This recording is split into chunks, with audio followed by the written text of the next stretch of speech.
Thanks to those joining me live and to those that'll be joining me and Stormy B-Man on Archive. What's going on, Stormy? What's happening, brother? Thanks for having me this evening, man. Good to see you. Salute to Absolutely, man. everybody in the chat. Salute to everyone, especially those listening Archive. Make sure you throw a jab at the like button. All right, this is the calm before the storm, right?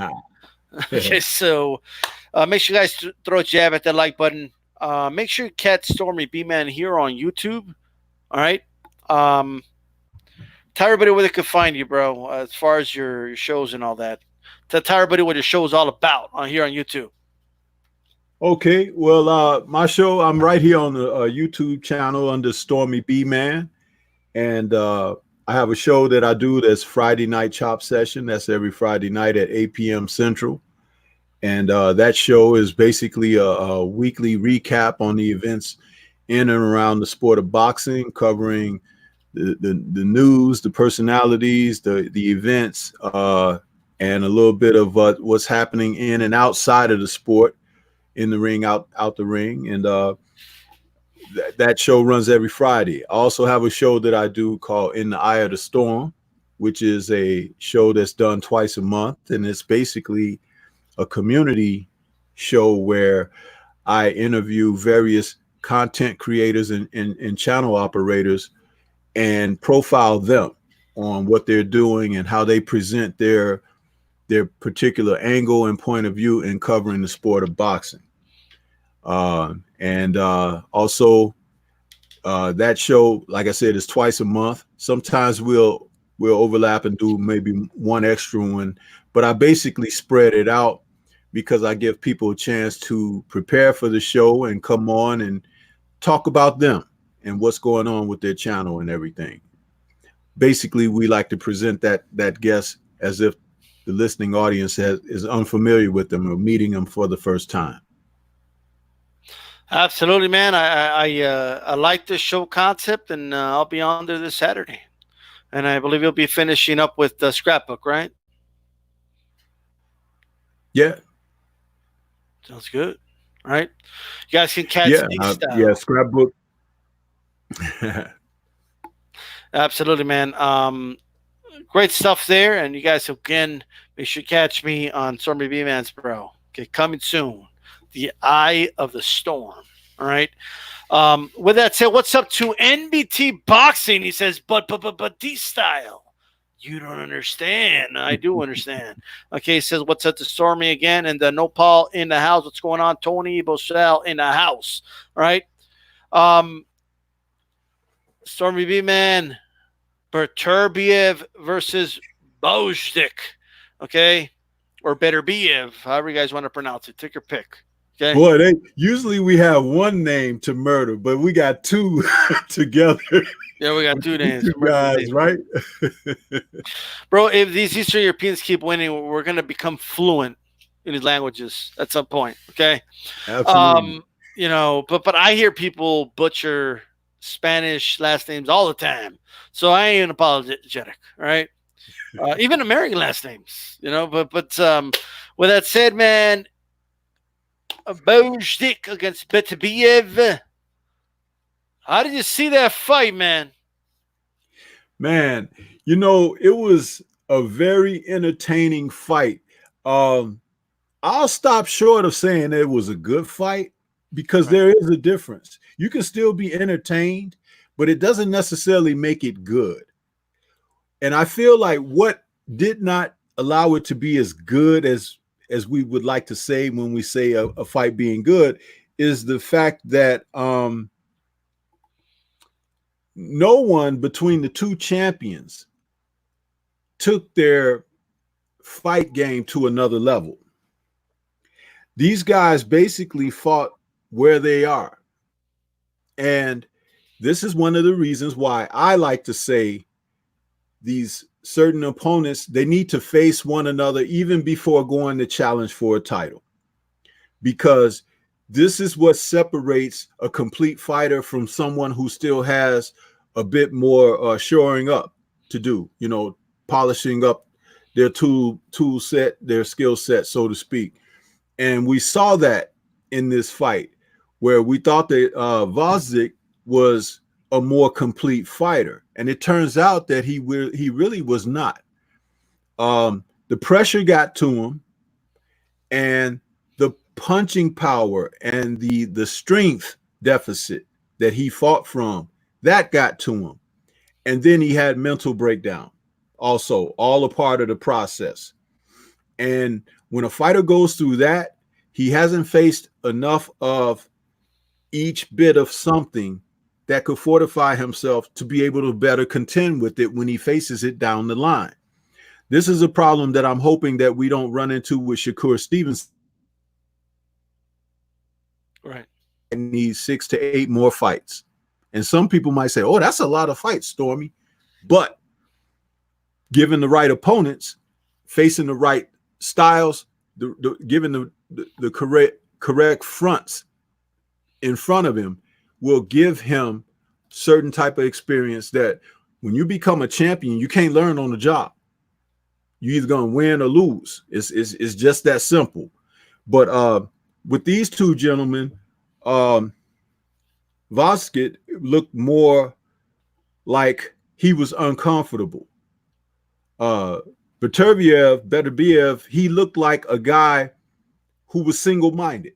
He knew what he wanted to do. He was going to go in there and do it. But see, a more skilled fighter could make him rethink things. You just can't rely on your power and your strength. You have to have some skills. You have to have certain things to be able to attack, to stay in a fight when you get fatigued because there's something coming back at you. All of these factor in championship level fights. But it's just so happened that these two guys, they were actually titleists who were at pretty much the same level, and one guy had to advance and the other guy had to lose. But the guy who loses knows what he has to go back and work on. The guy who won is deceptively venturing on as if he really did something, but he just beat a guy that wasn't complete enough to deal with him. You know what I'm saying? So there's a lot to look at this in a critical sense, but I'm not criticizing or putting the guys down. It's just my point of view of how I viewed the fight, the style matchup, and what transpired as the two men got into the heat of the battle. And you could see one guy wasn't so confident anymore and not so assured of himself. And his trainer, who's supposed to be someone that is a philosophical guy and have all of this, that he could, these soliloquies he could spew off and everything, but it didn't come to pass in the match because you could talk the talk, but when the lights are on, you got to be able to put that into action. And his fighter was not able to do that.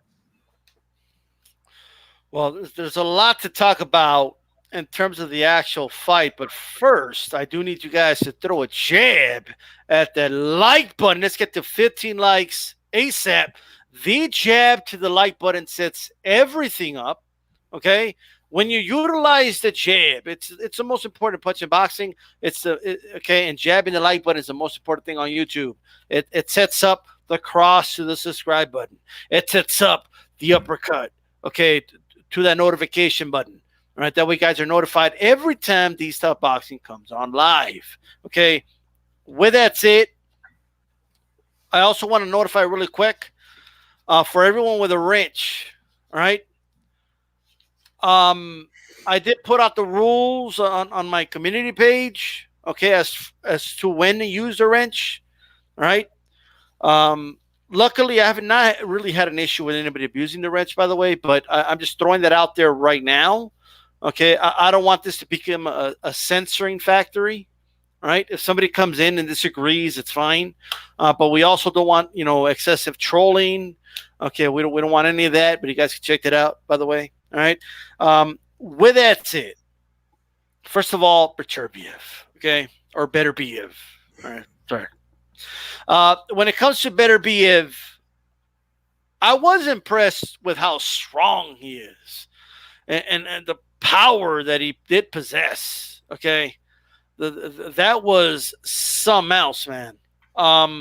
You can tell the difference in the strength in both fighters and the difference in their resolve. The one thing Beterbiev had was confidence in himself. Like he knew I got this from like the third round on. Whereas Gvozdyk or Bojdik, okay, was a little more. You could just tell he was questioning himself midway through that fight, wondering how he's going to get this, trying to talk himself into continuing that fight. Because although I was giving him some rounds, right? In fact, I have my round by round here. Some even disagree with my round by round, but I will have an explanation for this. Luckily, I have Twitter. Luckily, I have it saved that way. So let me pull that up really quick if you guys don't mind. So round number one, if you remember, and I want to give a shout out to the commission in Pennsylvania, they overturned that first knockdown. Right? I think that was a good call because that was not a knockdown. Right? It was probably a throw or something. Maybe in judo it's a knockdown, but not in boxing. Right? So I'm glad they overturned that because I almost felt like I guess we're gonna have to give it to Beterbiev the round. But once they overturned that, I did give that round to Gvozdyk, round one. Okay, it was competitive, but I just felt he was doing his thing. All right. Round number two, Gvozdyk again. Okay. Beterbiev had his moments, but I just felt like Gvozdyk did more. Round three, I did give that round to Beterbiev, but it was a competitive round. Round four, I did give it again to Gvozdyk.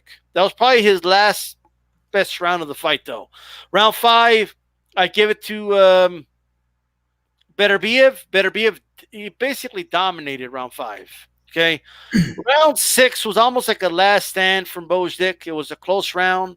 I would have scored it even if I personally scored even rounds myself, but I don't. All right.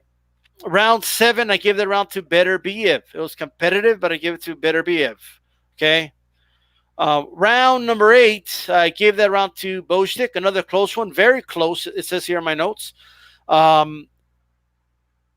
I also put Bradley's going to make people think Beterbiev clearly won it, though.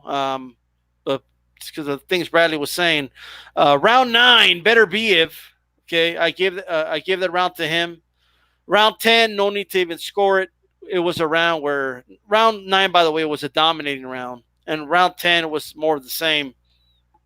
He got broken apart, man. Beterbiev was not really put in a position where he had to make adjustments because what he was doing was working, So he was basically coming in a straight line at the guy, and just daring him to trade with him. Now, obviously, Gvozdyk didn't oblige with that, but he was cutting off the ring on him. He kept that, what I like to call mid-range pressure on him. Gvozdyk just didn't know how to handle that. And I think when he would hit Beterbiev and Beterbiev was still there, I think was surprising to him. But it is, and I think you mentioned it earlier about guys not being able to take it up another level. Dude, at the elite level, you cannot be shocked when you hit somebody with everything you got and they're still there. You have to have a plan for that. You know what I mean? You can't expect everything you hit to fall apart. Like you have to be prepared for that. It was clear to me that Gvozdyk looked like he was looking at a ghost because he's like, I hate this guy with everything I got. I think it was I could be wrong, like round 6 where he landed like 3 straight right hands on Beterbiev. And Beterbiev was still coming, and I think that kind of frightened him a little bit. I think he was a little like, oh, shit, this guy ain't going anywhere. What do you mean? I put dudes in the hospital with his right hand. Why is this guy still coming? And I think that messed with his head, all right? That messed with his head. And then the pressure kept mounting, all right? And what I like about that mid-range pressure, you're always hit, range to hit. And when they're trying to clinch you, they literally have to kind of leap forward to do it, right? You just take a step back, man. Uppercuts come in, body shots come in, and that's what you saw. He just put punches together, man. Gvozdyk is good at punch placement, right? But like I said last week in the show with Ashy, when you put pressure on someone who's trying to set punches up, the less time you give them to think about it, they're going to panic, right? And then they're not going to make great decisions. Gvozdyk didn't. Beterbiev made him pay for it. He worked that body, by the way. Those body punches are vicious. And I don't know if you noticed, Stormy, but that he has a horizontal 45 punch that he throws to the body, and he comes upstairs with it too. He throws it like he doesn't throw it like a hook. He throws it like an uppercut. Right? Gvozdyk had no answer for it at all. He had no adjustment for it. And something controversial that was said, people are getting on Max Kellerman for saying Gvozdyk basically quit and Teddy tried to talk him out of it. But, bro, there's a reason Teddy Atlas was trying to give him that speech. Because he sensed that his fighter didn't want it no more. You know? That's the sense I got. Okay, after round 9, I'm like, this guy doesn't want to fight anymore, bro. Like, it's just looked to me like that to me. Did you see the same thing right there, Stormy, or do you think Max got it wrong in that case? Well, two-part answer. Yeah. I wanted to address what you said about, when hitting a guy with your best, stuff and putting them in, Right. the hospital and stuff like that, and guys falling down like a deck of cards. This is why you put your fighter in with different styles, different types of fighters who can punch pretty good, but maybe not have much speed or whatever, but get your guy acclimated to someone who's strong. You guys who have fast hands, but they may not have good stamina.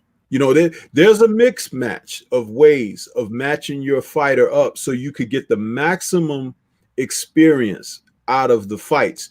Once you discover your guy can knock people out, because knockout power, everybody doesn't have it in boxing. But when you can gauge when if you're a good trainer, you can gauge when your guy has a knockout punch. So if he's got 8 knockouts in his first 12 fights, to me, that's not really important. If he's fought the type of fighters where he's gone the distance because they took him through something of education for your fighter, and he can take that experience at the end of the run and utilize it. In this case, Gvozdyk was accustomed to hitting people and they going. Okay? But again, even Teddy Atlas being the coach that he is, he should know better. Wasn't ready for that. The second part of the answer about what Max was saying was this.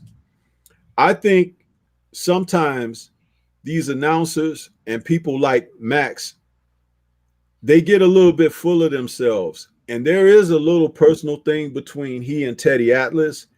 And he was chomping at the bit to have a way to come back at Atlas after the years of them knowing one another and be able to expose or exploit something that Atlas speaks about tremendously or had in the past.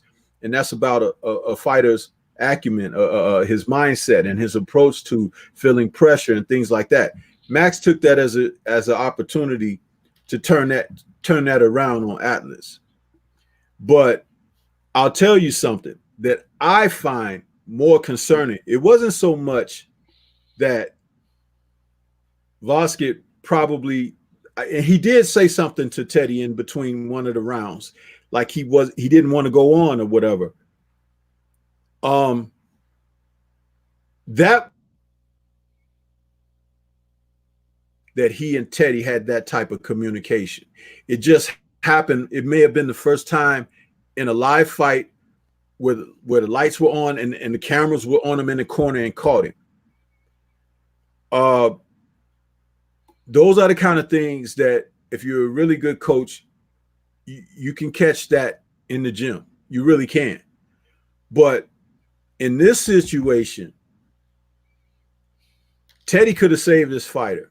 He could have saved his confidence and he could have done oh, my guy broke his hand. He can't go on. Or he pulled a muscle in his arm or whatever. There's a way to take care of that and mask it. It's just like you remember when Rigondeaux stopped against Lomachenko, right? Right. They said he had suffered a hand injury. I think Rigondeaux's hand injury is about as real as me having wings on my back. About like Santa Claus, right? But he was able to get out of the fight And due to a so-called injury, it looks better than just saying no mas. You know what I mean? But at the same time, these are things that a coach works on in the gym with his fighter in a certain way that they communicate. Um, this guy was very strong. Beterbiev. I remarked in my coverage of the fight in the post fight that he reminded me like a light heavyweight George Foreman. When George Foreman was a young guy back in 73, 74, knocking guys out and everything, he was so strong. And whatever he hit guys with, it just hurt him. You could tell when he was hitting Gvozdyk that the same thing was happening. If he got hit in the chest, in the liver, whatever, it was like it was hurting the kid. He was in there with something he hadn't been in with before. And sometimes, I'm not saying that was the case here, but sometimes you may want to rescue your fighter from himself. Because the guy, he fought, and he fought to the best that he could, but that was not enough. Now, do you want that beaten out of him so he could never even get back to that level again? No, you don't want that. You can repair mental problems by building through stages, but physical problems, once a guy has gone through a certain amount, you've beaten a certain amount of fights out of him, you see? And that's where a coach has to understand and to save his fighters as well. Because not all of us, a guy can fight Marvin Hagler, right, and go 15 rounds. And a guy can fight Hagler and go 5 to 7 and be banged up, you know what I mean, and can't fight too much anymore. So it's like we all have different thresholds. And it's up to a trainer to be able to see these things. I talk about it all the time. But rare is it when they step in and do something about it. When Buddy McGirt saved his fighter a few fights ago in that situation that he was in, he could see his fighter. He could see what was wrong. He stepped in and said, hey, I gotta call this off. I gotta do something. Teddy had a lot of ego, and he wanted to make himself look good. He wanted to repeat the Michael Moore situation against Evander Holyfield. Not so much the Michael Moore situation against George Foreman, because Moore wasn't listening to him. But here we go. It's like I can't have, if I'm in your corner, I can't have my ego in the line because your life is on the line. You know what I mean? Right. I got to protect you. Well, I do feel like if I got the sense, right, watching on television, and we all got the sense that Gvozdyk was basically done, bro, right? We know Teddy felt it, right?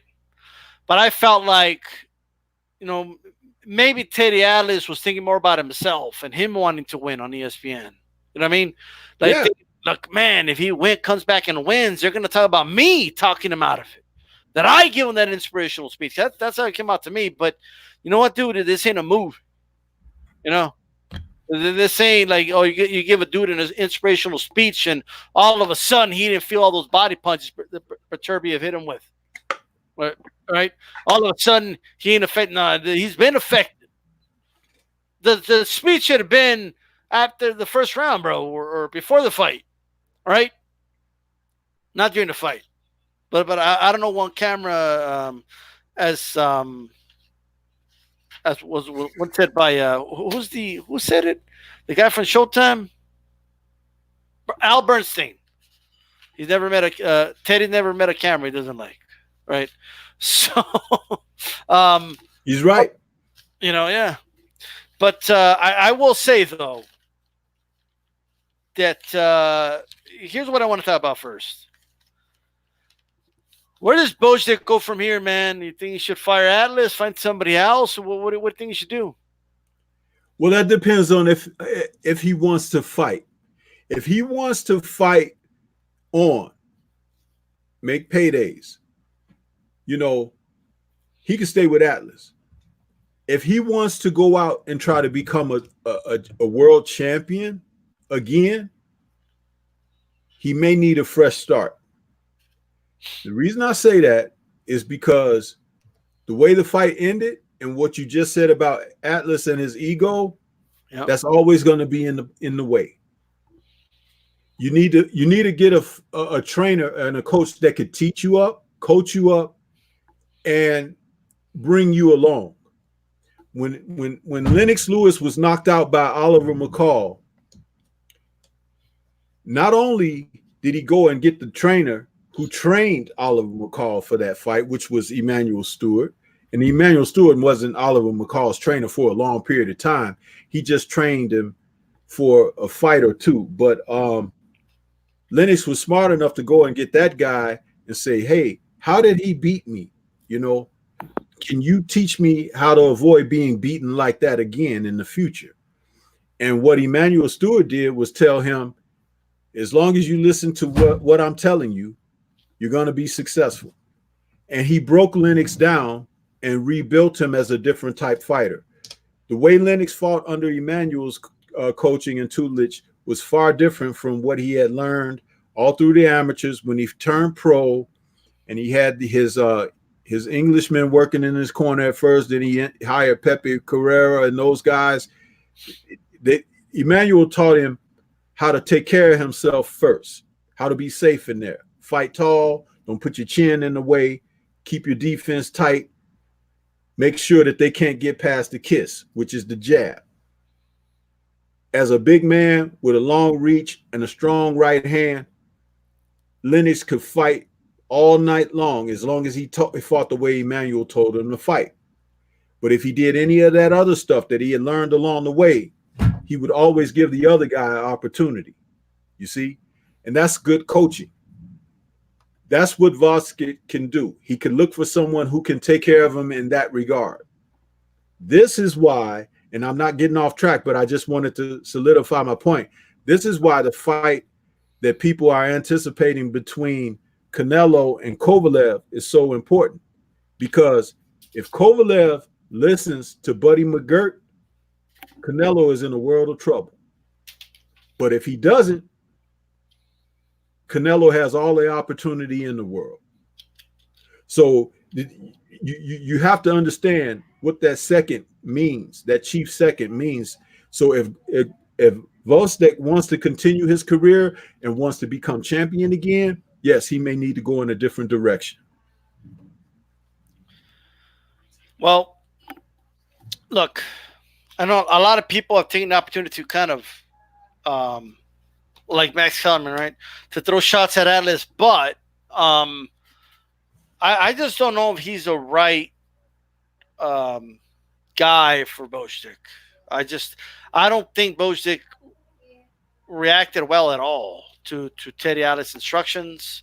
I think he looked lost in there. It's like he had no faith in Atlas, right? And Atlas is that type of trainer that's going to write checks and you have to cash them. You know what I mean? And if you're not ready to cash checks for Teddy Atlas, I just don't think he's the trainer for you. That could work for some guys, and it has, but I don't think that's going to work for Gvozdyk. It's not in his character, man. To be honest with you, I don't know if anybody would have helped him beat Beterbiev. But Gvozdyk could have come back in that fight utilizing one thing, the jab. Yeah. But the jab would have had to be a very forgive me. It would have to been a jab of variety. A stiff jab, a double jab, jab to the body, jab to the head, jab to step over to the side, jab to stop anything that's coming in. The left hand. He could have won the fight on a jab alone because his opponent was so limited. Strong, very strong, and powerful, heavy-handed, but not very skillful. So, again, this is boxing IQ here. What did Ali do to George Foreman? Many people say, oh, he did the rope-a-dope and he laid on the ropes. One thing that Ali did as to not burn out himself against this younger guy, because don't forget, Ali was 32, George was 24. Yep. He made George run, who was quite amazingly like Beterbiev, coming in on a straight line. He ran him into straight punches all night long. If you ever see film of George Foreman's face after the fight, it looked like he'd been beat up by 5 or 6 dudes. George had so many lumps and bruises on his head, on his forehead, and his eyes, everything, because Ali was hitting him as he was coming in with straight shots. Boom. No hooks, no uppercuts, just waiting for him. And he come in, tag him, spin him, turn him, get him into a tight clinch to the ref, break him, push him off, get reset. This is, remember, tactics. You have to have a strong mind, first of all, and you have to be in shape. You have to be in condition. Gvozdyk wasn't in condition because he broke down mentally before he broke down physically. You see, and if your mind is not ready, your body can't carry the weight. It's simple as that. So here you have a guy that could have won the fight, but he wasn't told these things by the man who was in his corner. Now, I'm telling you what could work, but it wouldn't have started working that night. That's something that they were supposed to be working on before they got to that night. It was the wrong message. Like Teddy's message was, this is what champions are made of. This is the moment. Like, you're basically telling the guy to outwill somebody that's stronger than him, okay, that hits harder than him and has all the momentum on his side and has landed all the telling shots. Like, at that point, bro, the speech is not going to work. Okay. Gvozdyk, I do agree, can definitely develop a much better jab. All right. He just didn't have it here, man.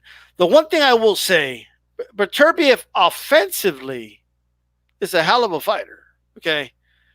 Defensively, there are some deficiencies there that he definitely needs to work on, that I believe he could improve on. And he showed me more in this fight, however, than he has before, right? But we're going to see, man, as the more and more film these trainers get, and when you walk into that ring with somebody else, where we're going to find out more about you, okay? Because we will see. But what do you think about Beterbiev against Bivol? Because I think he destroys Bivol. But that's me. What do you think of that fight, Stormy? It's an interesting fight, man. It's gonna be like one of those old Universal movies in black and white, The Mummy. You know, the two mummies fighting each other. There should be raps all over the ring and ton of leaves and all of that stuff from the Mummy films. These two guys are like rock'em sock'em robots. But I think that Bivol has a little bit more sense to move his head at times. It's not like he's got tremendous head movement, but he does move his head a little bit more. I think that Beterbiev is totally confident in what he can do physically because he hasn't run into someone who can physically match him. You see, that's the thing. Everybody think they all that until they get caught, until they get hurt, until they get cut. Then it's like, oh shit, what happens now? You understand? Now, I got this for Bivol. I have it ready, bro. You know, what's really interesting is that if he's able to hit Bivol to the body like he was able to hit this guy, then hands down, he'll stop Bivol. But again, I don't know that Bivol has the same mentality that Gvozdyk had. Gvozdyk was kind of like trying to fight back, trying to fight his fight and everything. But Bivol, you know, he gives me the sense that he has a little more intelligence than that, even though if the skills are not where they might need to be. And sometimes just being a little bit smarter and a little bit sharper up here could make the difference in the fight. Right. Well, look, man, Bivol will make it interesting for about 2 or 3 rounds. Because like MBT said, yes, he's kind of smooth on his feet. However, he hasn't fought the quality of opposition that's going to make me say, oh, yeah, totally. Like, let me tell you something. NBT, I got the pillow ready, okay? Because Beterbiev is going to knock this dude out, bro. Okay, like I got the pillow ready for him. All right, everybody tell Bivol I got the pillow ready because he's gonna put him out. Right, I don't think Bivol could take that pressure, bro. Like if there's one thing pressure does to pipes, it busts pipes, right? And I don't know if Bivol can take that, bro. I'd like to see it. I would like to see it. Shout out to Carcino for life in the chat. Boxing conversation in the chat. Chief Funky 84 joined the chat. Jay Dixon. Ted is full of quotes, movie quotes, and very little strategy. I don't know what the strategy was. Like I understand maybe they thought, and I get it. Like I saw it in round one. He was outboxing Beterbiev. But you had to be ready for that pressure. Like everyone and their mother knew what Beterbiev was going to do. He was going to put pressure on you. How can you, it just seemed to me like Teddy's whole thing was we're going to just will ourselves out of it one way or another. You know what I mean? And I think Gvozdyk watched film, bro, and he's like, I'm going to land right hands on this dude. And I think he assumed he was going to fall. Well, we learned one thing about Beterbiev is he could take a hell of a punch. So you ain't going to beat him just by landing the big one. There ain't no home run hit you're going to hit this guy with. He's going to keep coming. Okay? Look, NBT Boxing talking about Bivol has a better resume than Beterbiev was before the Gvozdyk fight before. Styles make fights that pick Beterbiev to beat Gvozdyk, but Bivol can beat Beterbiev. Well, we will see. That's why they fight the fights, I still got the pillow ready, though. All right. Beterbiev, if Beterbiev stopped Gvozdyk, I can't see Bivol whipping him. I just don't. I don't think Bivol beat Gvozdyk. But that's me. I don't think he does. I've said it before on that Monday Morning Quarter. I've said it. Bivol is the weakest link of the champions. If he comes out on top, bro, out of all this, I'll be shocked. All right. Well, this is the thing about that. Yeah. What makes me concerned is the fact that Beterbiev is so limited. He's got the strength, he's got the punch, but let me see you box, as Muhammad Ali used to say. Just because a guy is big and strong don't mean he gonna go long. He might have it all wrong because that's the wrong song. I'm sorry. That's it. That's how it goes.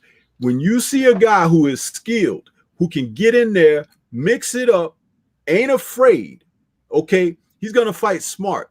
You remember when you were watching Caleb Plant win the title? Yep. How he took that title. Caleb Plant was boxing. He was mixing it up a little bit. He was moving. He was showing good defense. He basically showed you what he had to work with that night when he won his title. Right. This is a guy that's showing you that he's pretty much a complete fighter.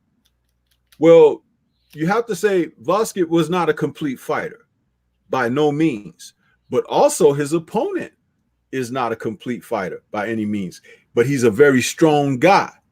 So now that the blueprint or not blueprint, but now that the word is out that damn, he's really strong and everything. How do you beat that? How do you overcome that? There are many ways to overcome that in boxing. Because remember, we're talking about the sweet science, and both guys have two hands, two legs, and they're in there with their gloves on and everything. It's not like a guy got extra set of arms and you don't. There are things that you can do tactically, but you have to be in condition and you have to have the shape. See? And that, again, you're seeing it today and all throughout these divisions. There are not a lot of complete fighters out there. Well, because being strong and being big, that doesn't mean anything. Yeah, because at some point, being big and strong ain't gonna win you the fight, But in the meantime, though, I will say this though, 175 ain't that deep. You know what I mean? They're fighting each other, which is a good thing, but it ain't that deep, bro. And speaking of not complete, dude, Beterbiev Bivol will not be complete. That fight's gonna end mid rounds, and I got this pillow ready, right? Lay the guy down. He's gonna go night. Okay. Look. Hey, MBT. If we put Bivol and Beterbiev to shadow box and hit the mitts and all that, yes, Bivol, he has faster hands. He's gonna look better hitting the mitts and all that, and his footwork's gonna look a little better. But other than that, once they're in the ring, like when they're actually they hit each other, it's a wrap, bro. Plus, Beterbiev does have that 45 though, which is his best punch, and I don't know what answers Bivol will have for that. Okay. Bill won't be able to handle the pressure, says Carcino for life. Right? Mr. Doc, I agree. Bivol has the skills, but I'm not sure he has the power to keep Beterbiev honest. Look, bro, Beterbiev's shadow boxing punches ain't going to keep, okay? I'm sorry. Bivol's shadow boxing punches ain't going to keep this dude off, bro. Right? Like there was a guy who really threw the 45 very well at heavyweight. His name was Donovan Razor Ruddock. Oh, Razor Ruddock was a beast, bro. And he actually broke a fighter's collarbone throwing that shot. He knocked Michael Dokes out for like 10 minutes throwing that shot. He knocked out James Bone Crusher Smith. But there was a little bitty tiny guy named Mike Tyson that he fought. And almost every time he threw that 45, Mike countered him with it and countered with a right hand. And 2 times, Mike put him on the canvas with that in 2 different fights. So, yeah, you got to know what to do. And you got to know how to answer. So, there you go.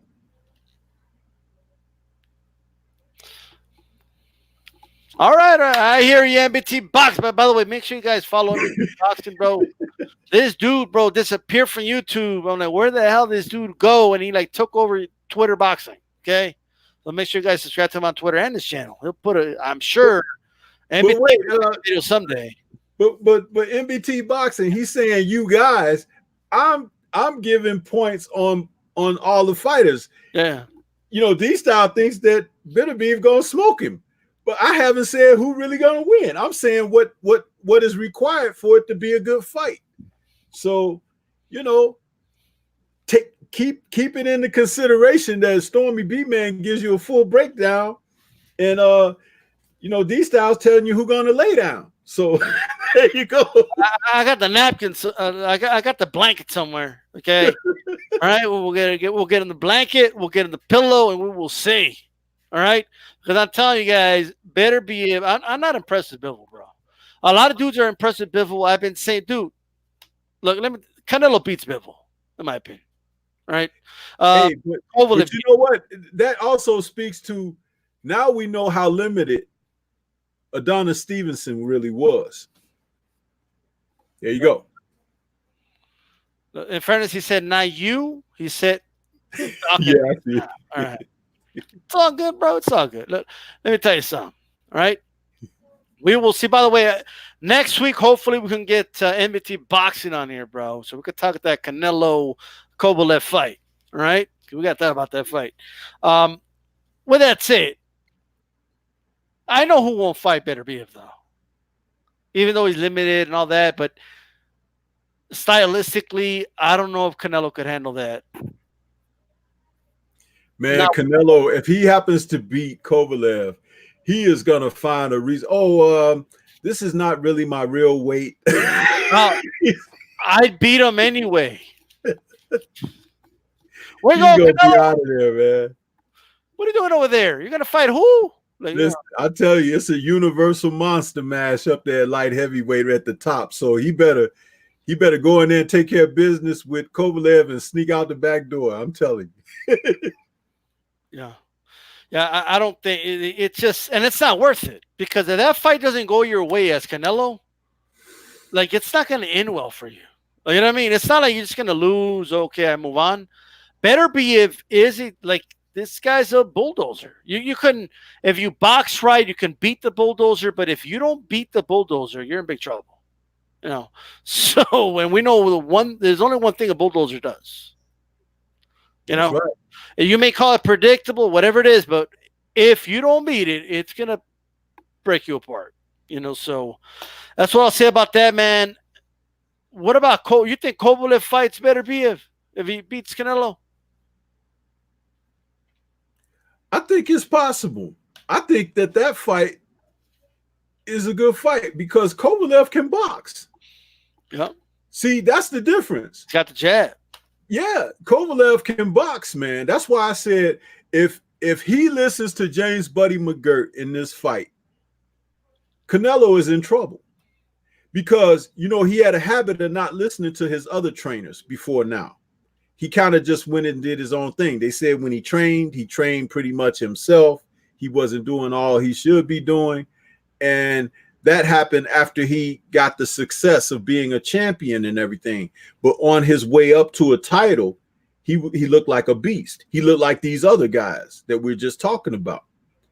Well, if James Buddy McGirt can get him prepared mentally in the right way and be his game plan of what to do to Canelo, like I said, it could be a hard night for Canelo. But if that's not the case, if he's not listening to Buddy, if he hasn't trained, then he's opened up all avenues for success. But getting back to your original question, against Beterbiev, could Kovalev, have success? I think Kovalev could beat him. Yeah. Kovalev is strong. He's not an inside fighter. But I don't know that Beterbiev is an inside fighter either. But he's strong on the inside. He's been stronger than the other people. He's better than Kovalev on the inside. Well, yeah, but remember, Kovalev has a certain range that his punches are dangerous. And Andre Ward found that out in their first fight. One of the reasons why Andre Ward didn't go inside on him a lot is because Kovalev was able to catch him trying to come in. There were moments in that fight, if you go back to it, the first fight, where Ward was trying to shake it out and get loose and everything. Like he even went to do the bolo thing, and Kovalev snapped his head back with a jab. He caught him. It's timing. It's like the guy can box. And Andre had to turn it into a dirtier fight than a boxing match because Kovalev was more than competitive as a boxer in the ring. That's why the first fight was close. The second fight, Andre got to him, and he got to him close and physical, and he turned it into something else. But remember, Andre got a second go at it, right? But we're talking about the first time. So the first time Beterbiev gets in there with him, he's got to get past that jab. Yeah. Something that Gvozdyk didn't. He didn't put that up there and say, "Hey, you got to get past all night long." And don't forget, he got a cornerman that Beterbiev has. So I'm sorry, you have to, until these guys snatch things away from Kovalev, you have to give him a credit because he's a good fighter. I'm not talking about his outside the ring antics and all of that, but I'm talking about inside that ring, the guy can fight. Yeah, he can, man. I don't think it's a foregone conclusion. Some people think it is. A lot of people sleeping on Kovalev. So we will see about that, man. I do want to give a shout out to Duke of Horror, right? I swear to God, that's how they were pronouncing it on ESPN, right? Am I pronouncing that wrong, guys? I don't know, right? But Duke of Horror defeated a one-handed old Collazo, right? I swear to God, he did, right? Luis Collazo was looking good in that fight up until I think it was like a bicep tear. I don't know if anybody wants to fact check that. It was like a bicep tear, but he gutted it out. In my opinion, if he won some rounds, it was kind of close, bro. But Duca Hora, I believe that's how you pronounce the name, right? Won, and I want to give appreciation to the Duke of Hora, all right? And that's it. Okay, were you guys impressed? Because I had people telling me, "Oh, wait till you see this guy," right? So Was I impressed with the Duke of Horror? What do you think, B man? You think I was? You think I was impressed? You know what? I don't think you were impressed. What made you say that? Because it's like, okay, we're talking about another one of these guys that, you know, they sent these guys over here, man. They know that the the pickings are slim as far as challengers and whatnot. The Yep. thing about it is a lot of the American fighters and the fighters that are over here at the top of the divisions, they're not the war horses anymore. They're not the guys who are really working in the gyms and training hard and everything. You got a lot of guys that are resting on their laurels. They take 8-9 months off and stuff like that. And these guys who are active, they have these strong amateur backgrounds and everything. They can come over here and make hay because there's a lot of lazy asses over here at the end of the day. That's what it is. Guys who are not putting in the work. And you can look good. You know, Collazo, haven't we thought he to be finished a couple of years ago? Yeah. You know, sure. So I mean, it's Collazo, but it's like I remember when Collazo about 6 or 7 years ago was a good name in the sport. But he's far from that now. Yeah, most definitely, bro. Batman tweet said, I don't want to see Collazo fight anymore. He has too much heart. You know, Collazo can make a living boxing as long as he stays away from the top echelon fighters, bro. You know what I mean? This dude, so he could still crush dreams of up and comers if he wants to. You know what I mean? He'll pull out a trick out of a hat once in a while. I mean, he almost got Thurman out of there. People forget about that. Okay, but it was Collazo that showed people, hey, that body is soft. By the way, right? Collazo's the one that showed people that. Right, because no one told Collazo, hey, you got to come in and lay down against Keith Thurman. Like, what do you mean? I mean, he showed up to fight. You know, and that's what I like about Collazo. He could still make a living boxing. He should, of course, stay away from the top fighters, but he could still make a living. But a Duke Ahura fought a one-handed Collazo. Collazo was old. And to be honest with you, I thought the fight could have gone either way. I was not impressed by this Duke Ahura. All right. I swear to God, that's how they were pronouncing it. All right. It's not me. Don't demonetize me, YouTube. Okay. He's the Duke of Horror. Okay. Sorry. But that's all I got to say about him. I want to get to this topic, bro. Look, you have some people out here, bro. Okay. That want to change the sport we love. You know what I mean? And that's the sport of boxing. And look, there's a lot of nuance to this issue. So let me preface it with this, okay? I don't want fighters to die, okay? I'm not saying fighters should fight to the death or anything like that. That's why we have commissions. That's why the corner could stop the fight. That's why fighters could stop fighting if they want to. There's many ways to get out of a fight if you want to. Okay. The ref could stop the fight. We have doctors ringside. We've done a lot of things to be prepared for the worst case scenario. Sometimes commissions let us down. Okay. And shout out to Reggie Owens, by the way, for that $4.99 super chat. I do appreciate it. He says, fire boxing talk. Thank you. Right. Mm-hmm. So I just want to say that, right? But I'm also a very blunt person, okay? And if I see a fighter quit, right? I'm sorry. I'm just going to say it. And if anyone wants to say, oh, DStyle, you're wrong for that, or you don't say that. It's disrespectful to the fighters. And who do you think you are to say that? Look, I've been using that word. I've heard that word used in terms of boxing with the people that introduced me to boxing as a kid. Okay, me watching it, right? It's just part of the culture, right? And if you and maybe the Mexican culture is the harshest when it comes to seeing boxers quit and getting called out on it, but it's just the culture of it, right?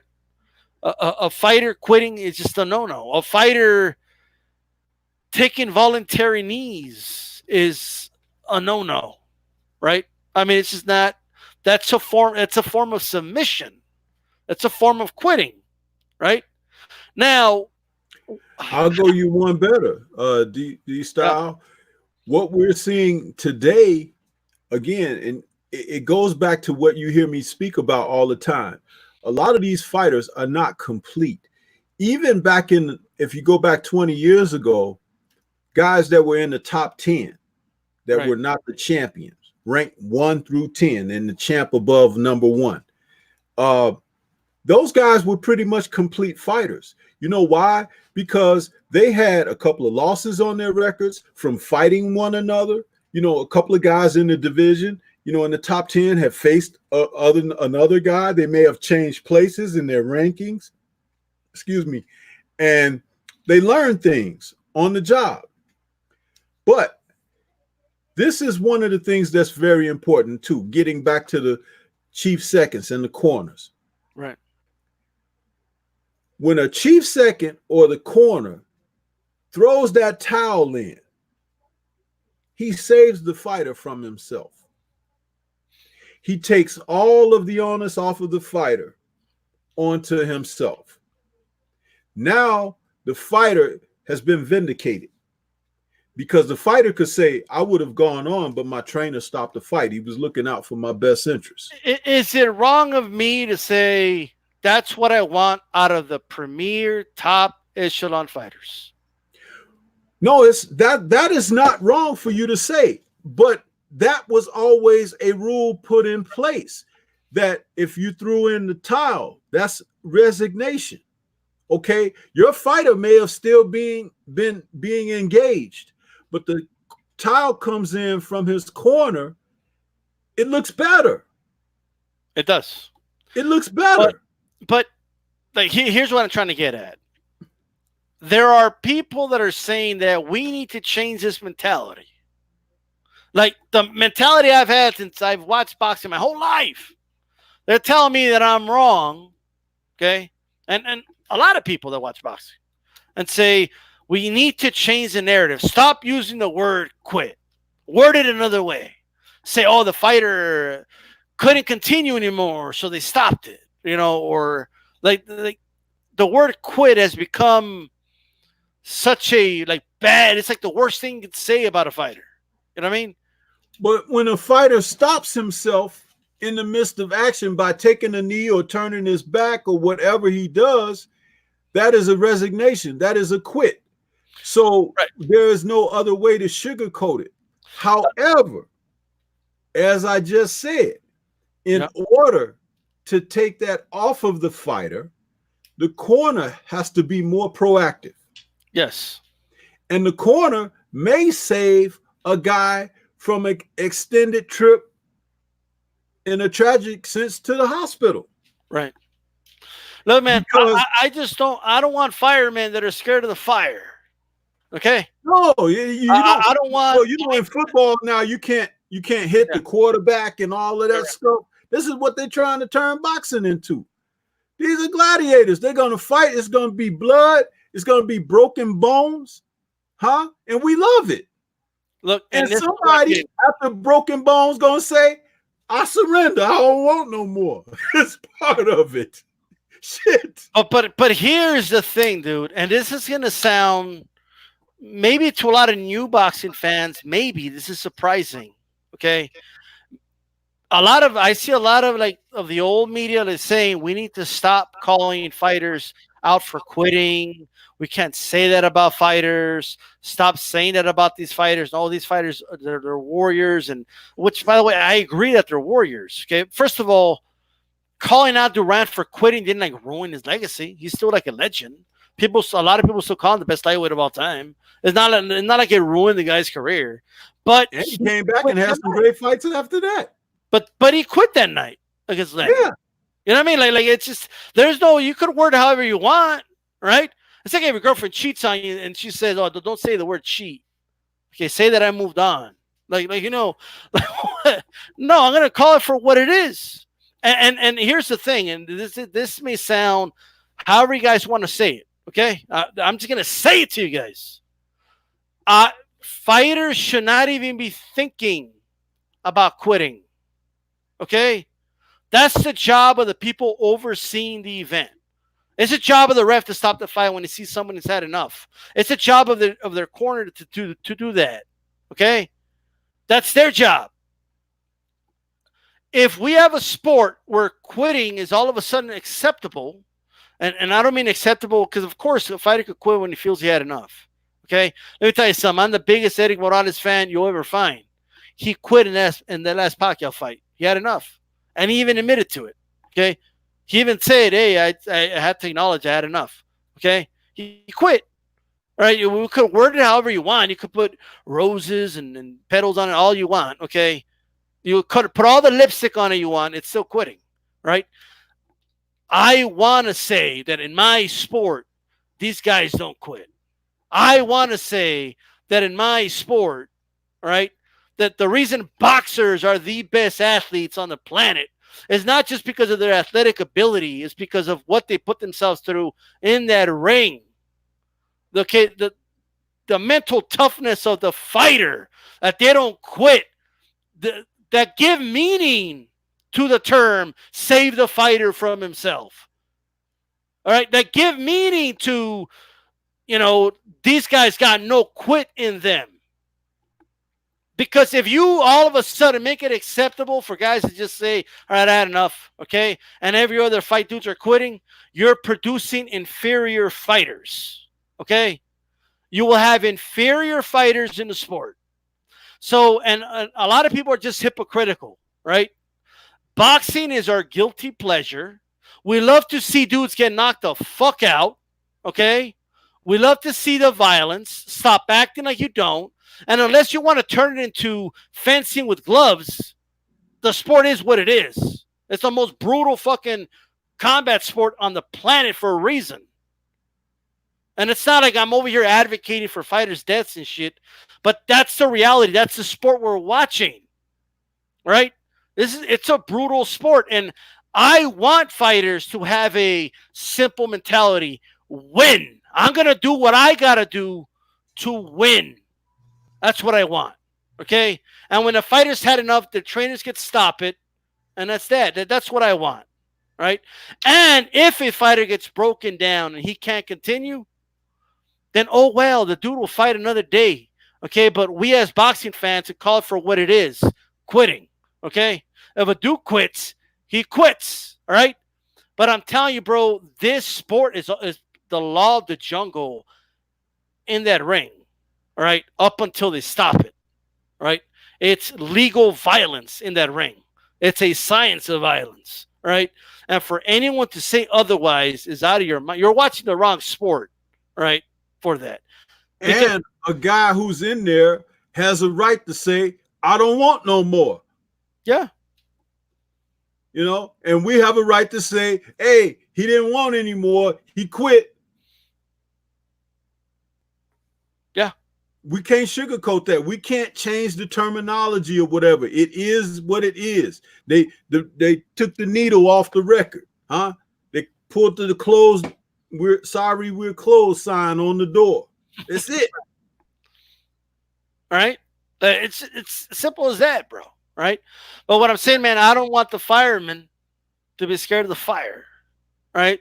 Because you're not a good fireman if you're scared of the fire. Right. If you don't go in the house 9 out of 10 times, then you probably shouldn't be a fireman. Okay. But I'm just saying. Yes, there's going to be those occasions where you have to get out. You're going to die anyway. I get it. Okay. But at the end of the day, this is the sport we watch, And we have a lot of people out here saying we need to change this thinking. We need to make it completely acceptable for fighters to quit, and it should be okay. Look, in MMA, okay, this is what they say. In MMA, it's acceptable for a fighter to tap out.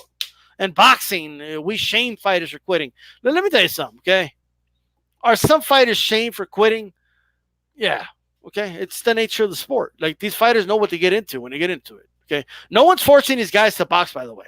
Okay, no one's forcing them to do this for a living. Okay, but you can't compare a chokehold, okay, to. Of course, you're going to tap out. Like, I mean, Listen, boxing has been around way before MMA, right? yeah.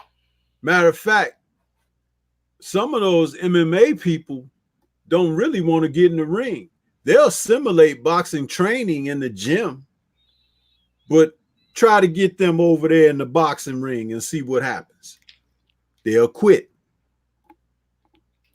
Because it's a different thing. And there's nothing wrong with staying in your lane. Over there where you can tap out and hit the canvas like this and everything, that's fine. Oh, man. Over here in boxing, when you could tell the ref, you know, turn your back. This dude never quit. Okay? That's right. He never quit. And that's why he's the best of all time in the eyes of most. That's why he's a legend. Okay? And Muhammad Ali quit in the middle of the George Foreman fight. Okay? He wouldn't be the legend he was, guys. Okay? For all you people, oh no, but we shouldn't shame fighters. Okay? All right, like that's just not the way it works. Now, did he think about quitting? Maybe. I mean, I've heard the stories that he was thinking about quitting in the last round of the Frazier fight before they stopped that fight. Okay? Is that true? I don't know. That's what I heard. But you know, it's pretty true. Okay, but so even the best of all time could reach that point, right? But at the end of the day, man, we need to hold high. There's a high standard, and you could even say it's an unfair standard that we hold fighters to. But that's why these guys make millions when they fight, guys. Okay, this is why they're prize fighters. This is what they do. This is what they chose to do, right? So don't.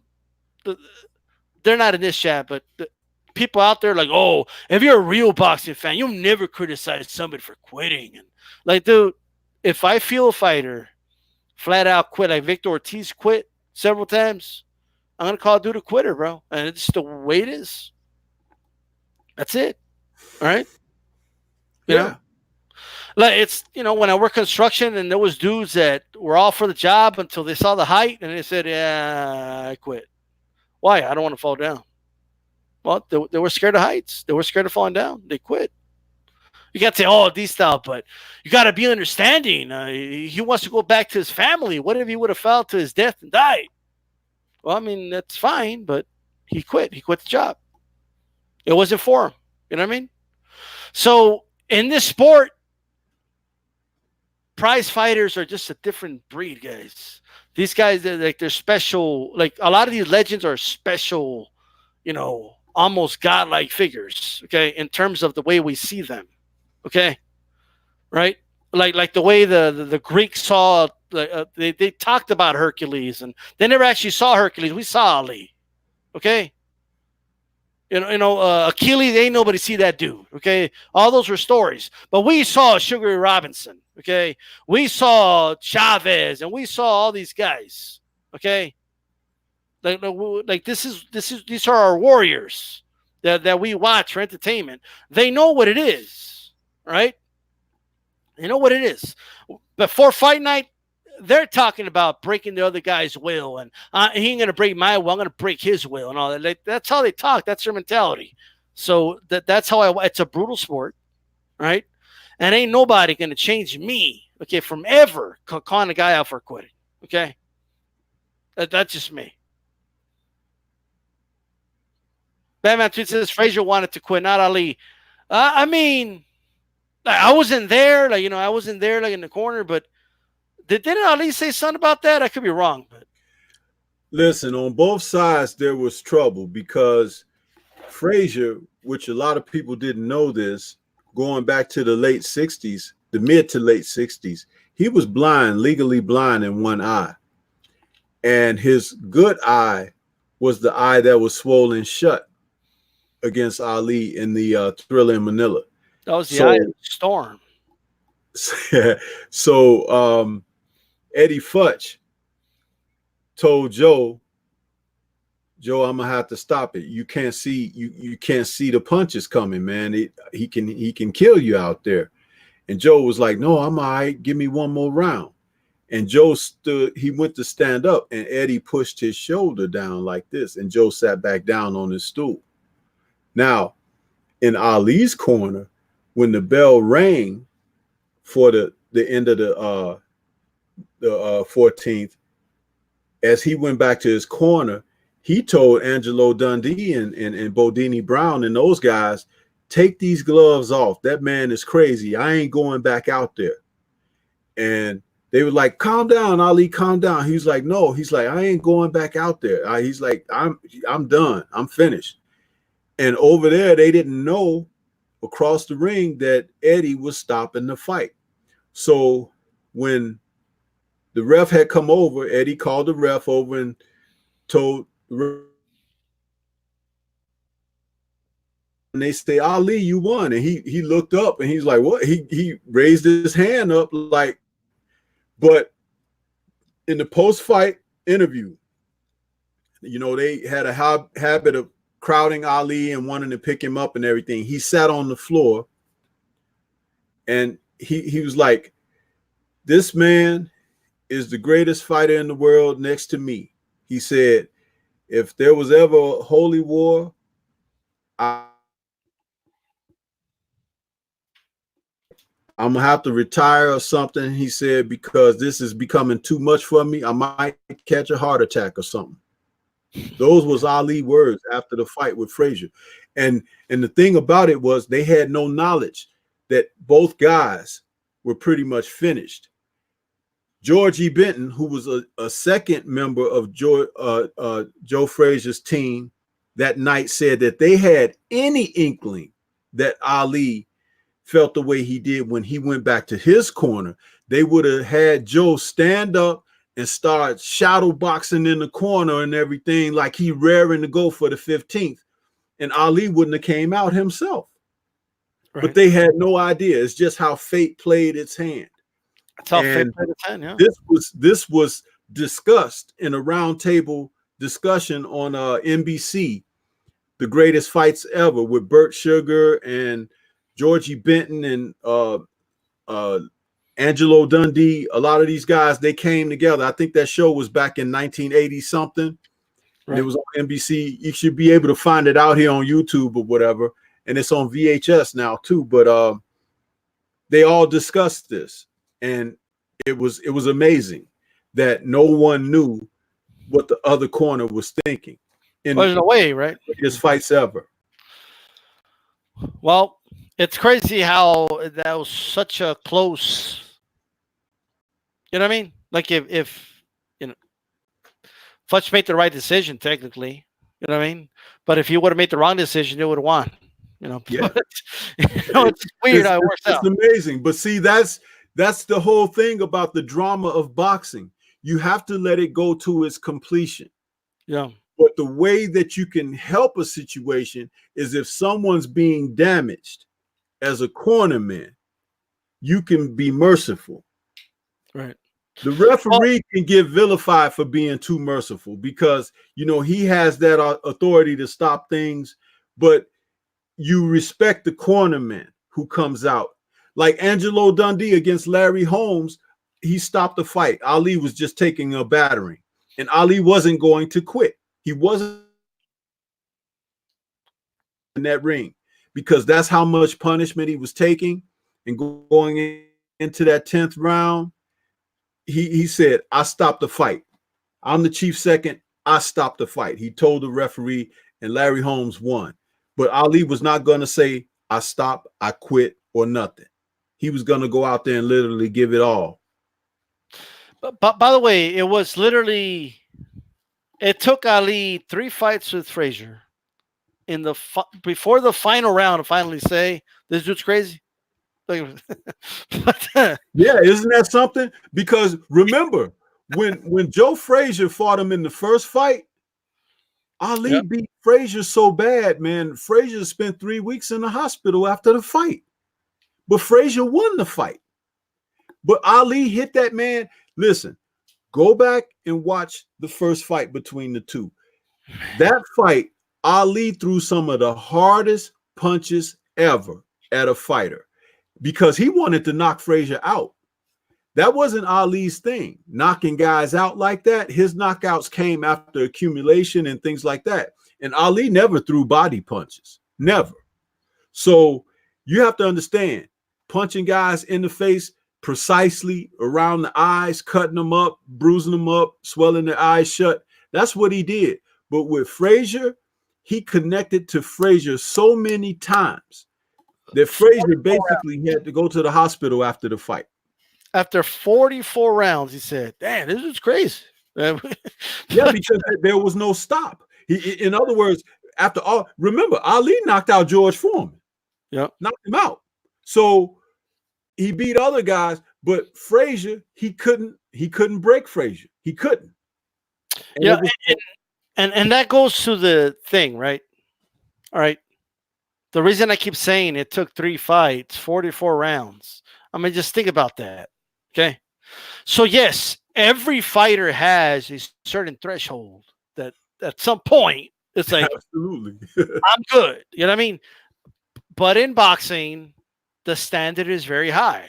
Okay. Like if Duke goes in and quits after 1 round, yes, that is scrutinized. I'll tell you another fight that you saw it in, and you may not even think about it. Well, really quick. Best fight to best. $5 super chats. Salute to my brother DStyleBoxing and my family, Stormy B. All right. And I know I saw another super chat here. Give me a second. No pop. Big Dog Willie, okay, says, hate to admit it, I think AJ will beat Ruiz. AJ will not mix it up with Ruiz and just jab and run. Get decision undisputed will not happen. We will see about that one. Okay, we'll discuss that. I promise you, bro, the closer we get to that fight. Dr. says, subscribe to D-Style, subscribe to Super B-Man, subscribe to Boxing Conversation, Reggie Owens, subscribe to Best Fight to Best Boxing, absolutely. And shout out to No Paul for that $5 super chat. I swear to God, I cannot find it. Okay, it didn't post on StreamYard for some reason, but I do see it and I do appreciate the support. But go ahead, Stormy. No, I was saying there was another fight that something similar happened. Tyson and Holyfield, their first fight, they were both, in the trenches going at it and everything. And Holyfield, he turned it up to another level against Mike. And Mike almost turned and started running away from Holyfield. Yeah. And it was an amazing thing to see because you saw Buster Douglas, who was a bigger man than Evander, beat on Mike for 10 rounds until he knocked him out. But there was something about the fight inside of Holyfield that made Mike turn and kind of run away a little bit. And Evander chased him into the ropes and started banging on him until the ref, Rich Halpern, stepped in and stopped him. R.I.P. to Rich Halpern, who I thought was the best ref in the game at that time.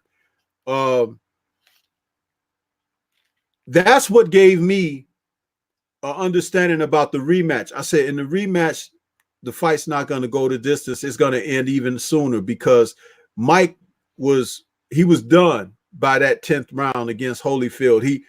He had enough of that guy. Well, when he bit Holyfield in the second fight, that was his way of getting out of the fight. He quit. He quit in that manner because if you bite somebody, you're gonna get disqualified. And not only did he bite Holyfield, and Mills Lane took 2 points, not 1 but 2 points, and let him continue. So Mike was like, "Oh, you're gonna let me continue? Well, I'm gonna bite him on the other ear." So he bit him twice. Ridiculous. He didn't verbally say that, but he literally said that. He literally said that. It was like not a language is the word. And if they didn't stop it after that, he probably would have kicked Holyfield in the nuts. He said that in English and French and Spanish and every language. Like everyone understood that. What he said. Man, but it was crazy, But to see a guy like, and what's funny? Go back and watch Holyfield and Burt Cooper. Same response from Burt Cooper. Yep. That Holyfield produced out of Cooper when he started unleashing those uppercuts on Cooper, and Cooper actually turned to run away like Tyson did. But then he decided not to quit. He decided not to quit. Right. Huh? Well, you froze up for a second there. Can you repeat that?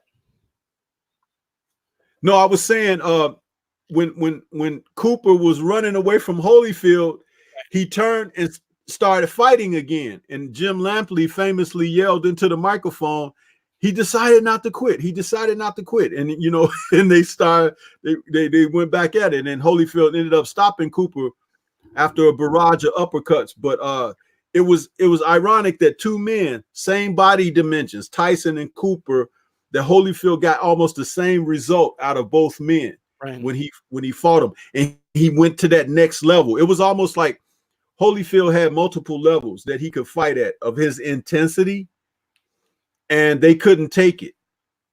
It reminds me of like when he fought Foreman, because Foreman was a much bigger, stronger man, you know, 6'3" and 260 plus pounds. In that seventh round, when Holyfield unleashed that 18 punch barrage on Foreman, he just planted his feet and just opened up on him. That was what Cooper and Tyson didn't want any of, that level of intensity that he brought at that moment. Absolutely, man. This has been a great show. It was great having you on, Stormy B, man. Do you have any final words before we wrap this one up? Oh, man, just thanks for having me on, man. I'm sorry we missed our two brothers on here this evening, but I'm glad that you invited me. I'm always happy to be on your show and give you support. And the two brothers, Reggie Owens and G Funk, the same with them. Salute to them and salute to everybody in the chat. Absolutely, man. It's been a great show. Great show. For those that came in late, remember you can catch the rest on archive. Let me check these likes right away. How many likes we got? So I swear to God, man, people like, we ain't charging, but you could. All right, we're good. All right. Oh, D-Style, did you still want to mention that about BL? Well, let's do that. Let's do that. All right. Let me say something. Okay. If you're a Bruce Lee fan, now's the time to leave. Okay. No, I'm just kidding, but check it out. All right, look, man. This thing, look, I'm just gonna say it. Okay. Look, well, am I a fan of Bruce Lee? Yes. Okay. I love his movies, his martial art movies, and you know he has a lot of great quotes and stuff like that. Okay, but let me tell you something, bro. Right? For a dude that we have no footage of him fighting anybody, he sure as hell gets the greatest fighter of all time label. Okay, we don't have any like these. We don't know like really how good he is. Like we know he was like a good athlete and stuff like that, but there's things that are said about Bruce Lee, bro, that like for some reason the greatest things to say about him, there's no really proof of it. You know, like I feel like the myth is greater than the man actually was, but the man was good enough, and I don't know why that just can't be good enough for them. Okay, and it's not like I'm not a fan of the guy. Look, when I went to Seattle, Washington last year, one of the first things I did was go to the Bruce Lee gravesite. That's one of I went to the Jimi Hendrix one as well, right? But I think some people just get carried away a little bit. You know, the Bruce Lee could go in there right now and he could beat any boxer in a boxing ring, any UFC fighter in the octagon. He could do anything he wanted. I just feel like it's overblown. You know what I mean? What are your thoughts on that? Absolutely. I feel that a lot of people have just totally a lot of people have totally what is the word I'm looking for? They turned him into a mythical figure. You know, he was a human being. He bled just like we do, and he had shortcomings as we do. And you know, for a person of the stature of 5'7" and 130 pounds, that's not a big man, you know. So I remember a couple years ago that Michael Jai White caught a lot of internet hell after being asked in the interview, did he think that he could beat Bruce Lee? And he answered in the affirmative because he felt like, Bruce was a smaller man and stuff. And Michael has actually competed in tournaments and things like that. And, he felt like with his 200 and whatever plus pounds against Bruce and his pounds, it would be a no contest. And the internet blew up and erupted on him until he gave an official apology about it and wish he had never said anything. He got shamed into it. Yeah. But, yeah, such is the idolization of a man who was very, very, very much a part of the progressive movement of Asian martial arts in the Western world, but also cinematically was immortalized because he died so young. And, all you got a chance to see was like 4 films. And that was it. And, people like wanted, so they put him on a pedestal. They created a mythological, that's the word I was looking for, figure. And, but he was, and the funny thing about it was he was not a complete martial artist. You know how we talk about complete fighters? He was not a complete martial artist because he learned a certain amount of a style from Hong Kong before he came west. And then here he began to pick up essences of styles of Western martial arts and Japanese martial arts when he was in America. So he never really, went through the studies of something complete till its end process. And then what he found that worked for him for street fighting purposes, not for teaching, but street fighting principles, he found to take the essence of what he was shown, develop that, and to be able to utilize the essences of what worked and what was beneficial to him, and created his own philosophy behind that. So here you had a person who thought a little bit differently when it came to martial art principles, but to see them performed, it was interesting because there weren't a lot of challenges for that. But he did have a couple of fights in real life of street fights, and he was advantageous in those situations. But even in that, it was controlled, a controlled environment, controlled rules and this and that.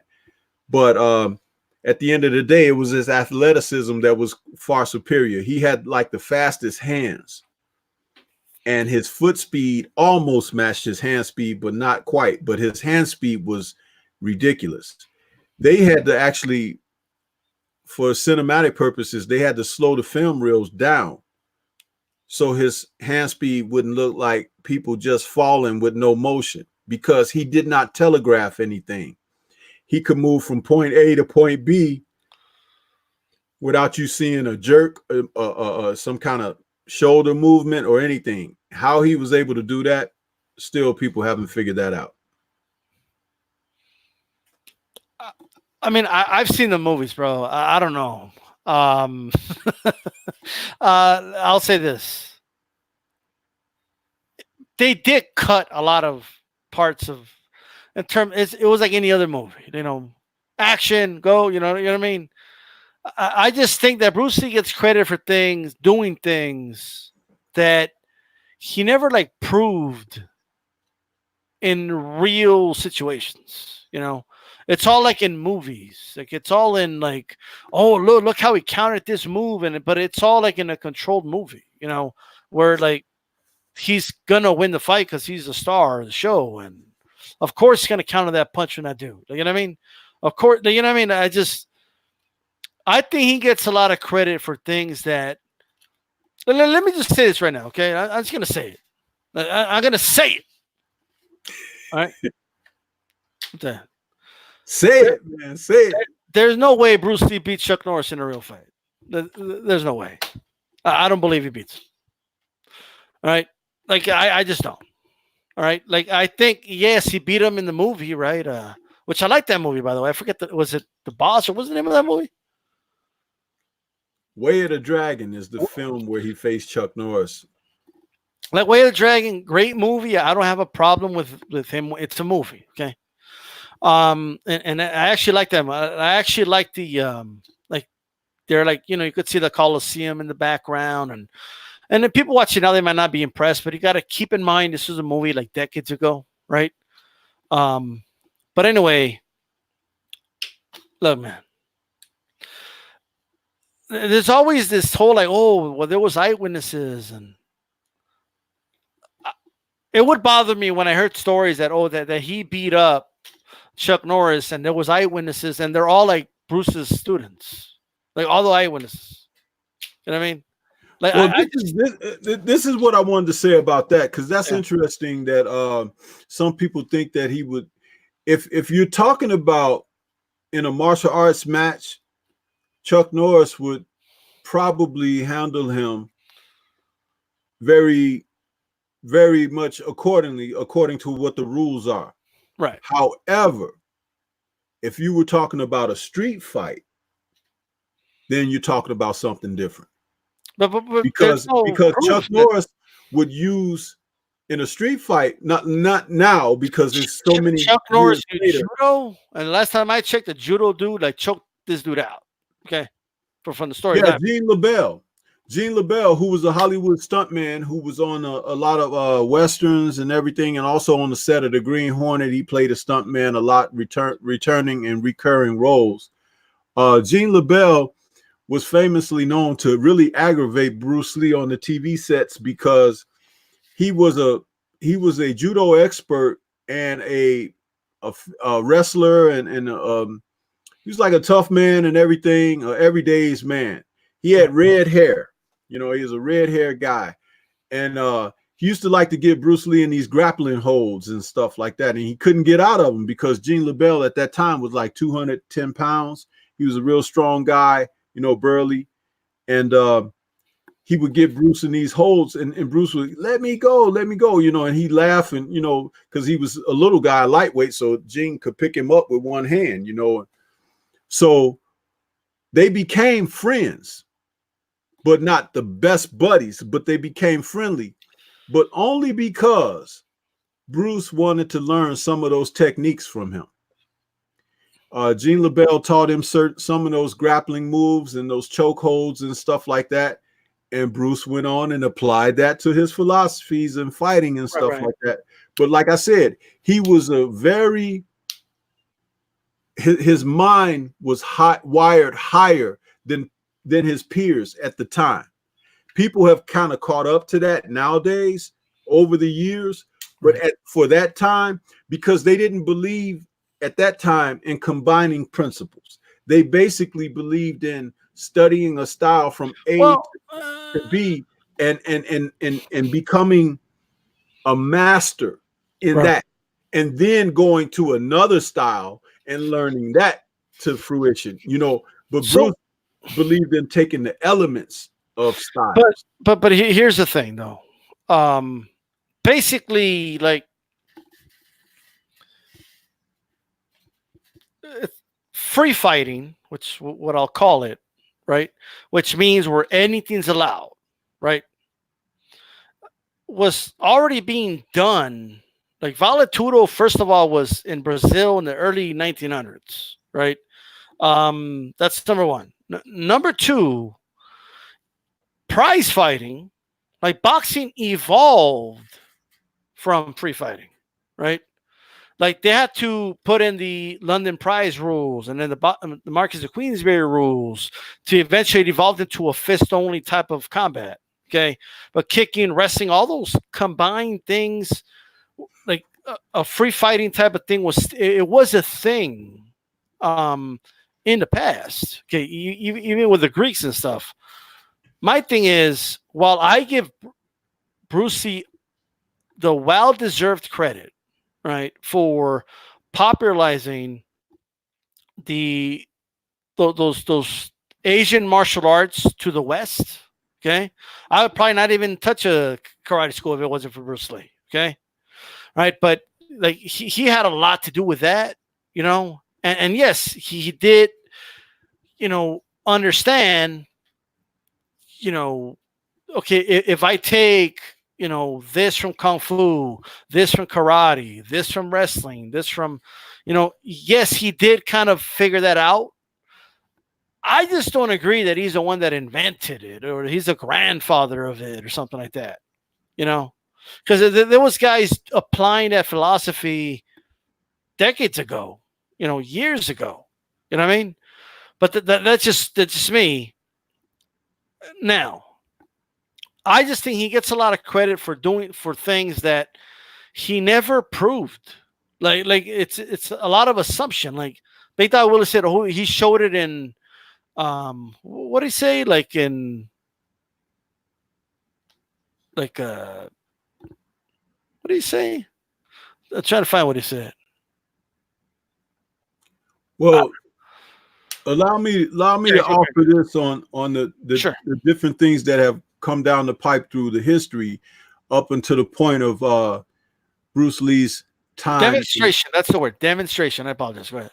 His time and his prime. You do have to understand that there was a certain thing about tradition in martial arts teaching.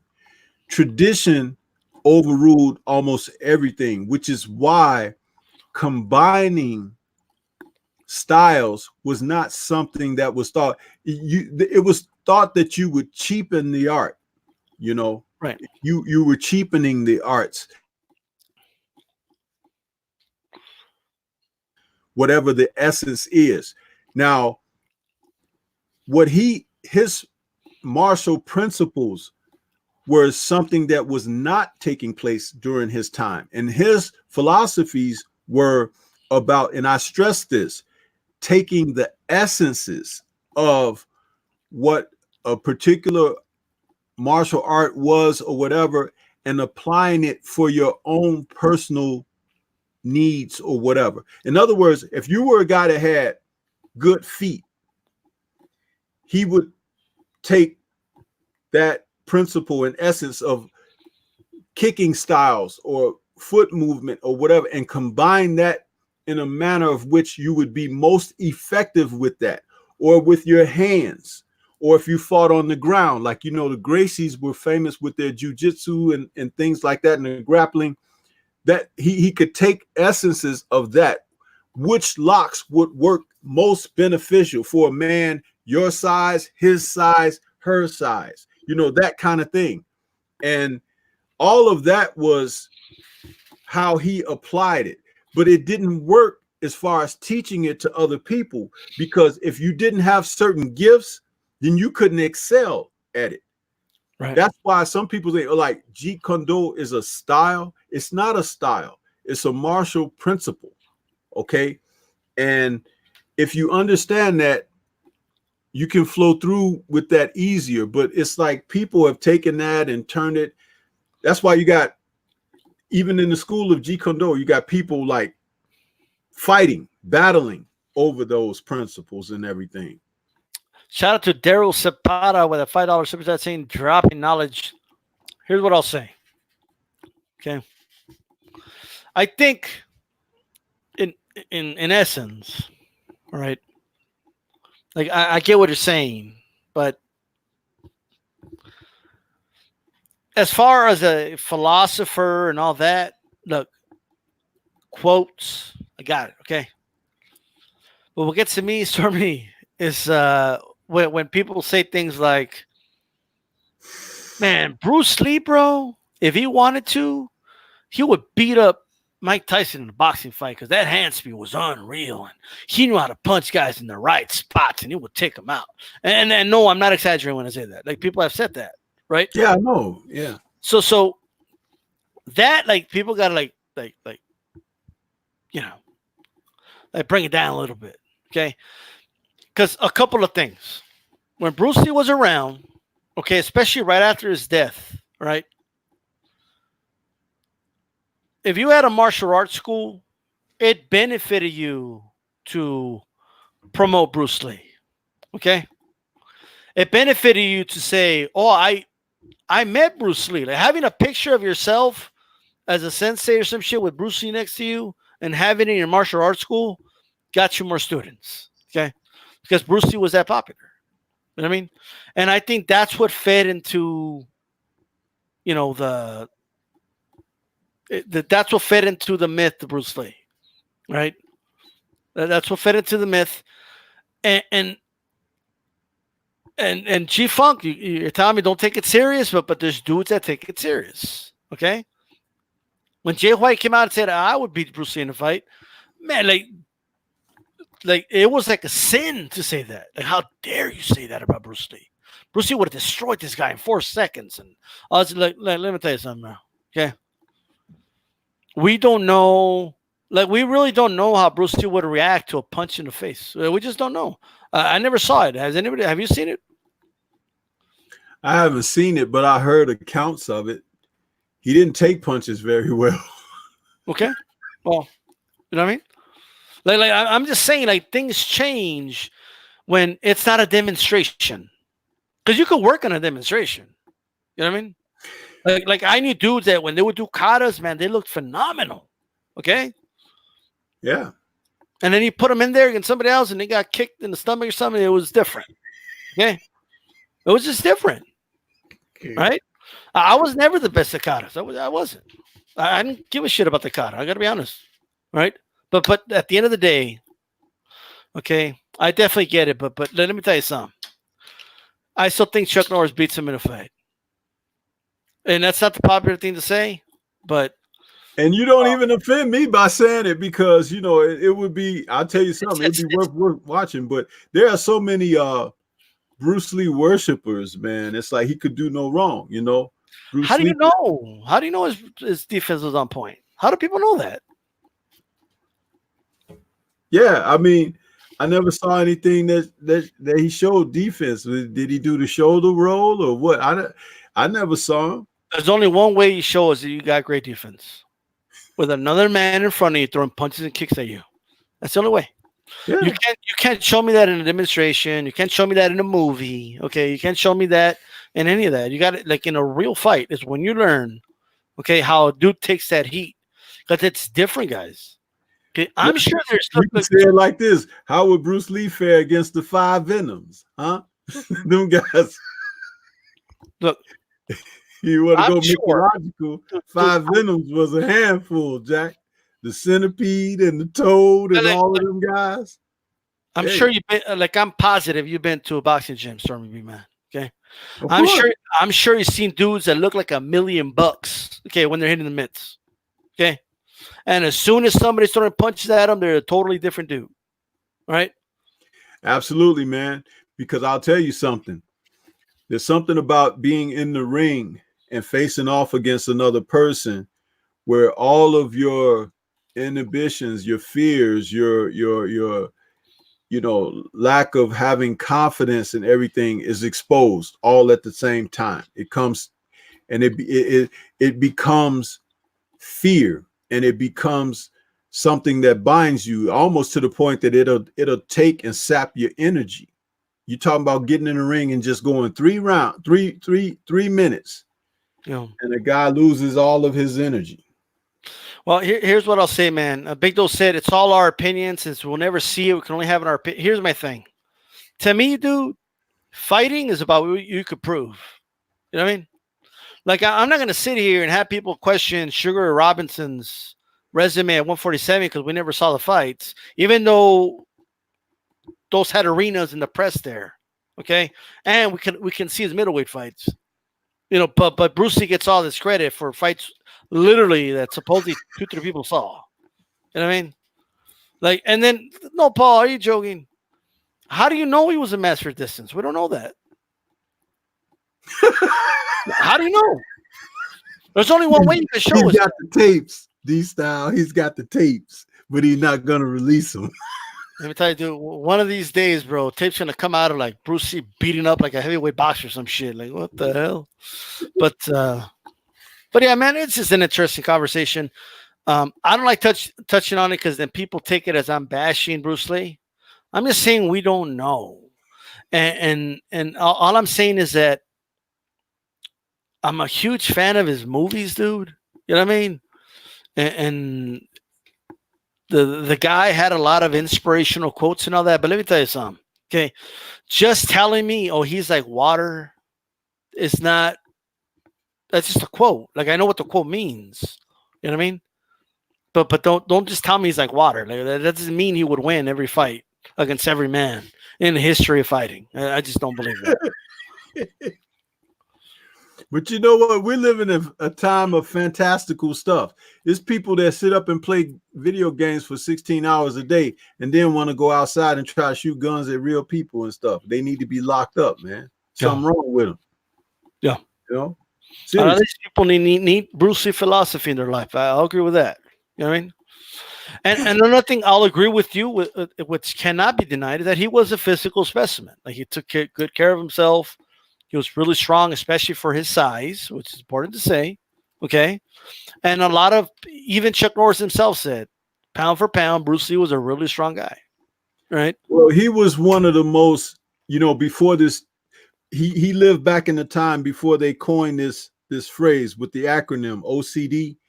Bruce Lee was probably one of the most, had the highest problem of OCD, because what he did, his training, his fervor for trying to learn stuff through the martial arts, it was an obsession. He liked it more than women. He liked it more than eating. He liked it almost more than living, which is probably why he's still not around, So, but like I remember I saw compulsive, it burned him up, Dude, I remember I saw a movie of Bruce Lee, right? And like supposedly he beat a dude, he beat up like 4 or 5 dudes, right? Which, like, I'm sorry, I don't believe he beat up 4 or 5 guys, but maybe he did. I don't know. Maybe they all sucked. I don't know. But for you to beat up 5 dudes, like, you gotta be skilled, and all of them have to have like no skill. Like, you know what I mean? But he supposedly in the movie grabbed the camera that filmed it and he destroyed the film, supposedly. Okay. Like, wouldn't you want people to see that so you could show like what he could do?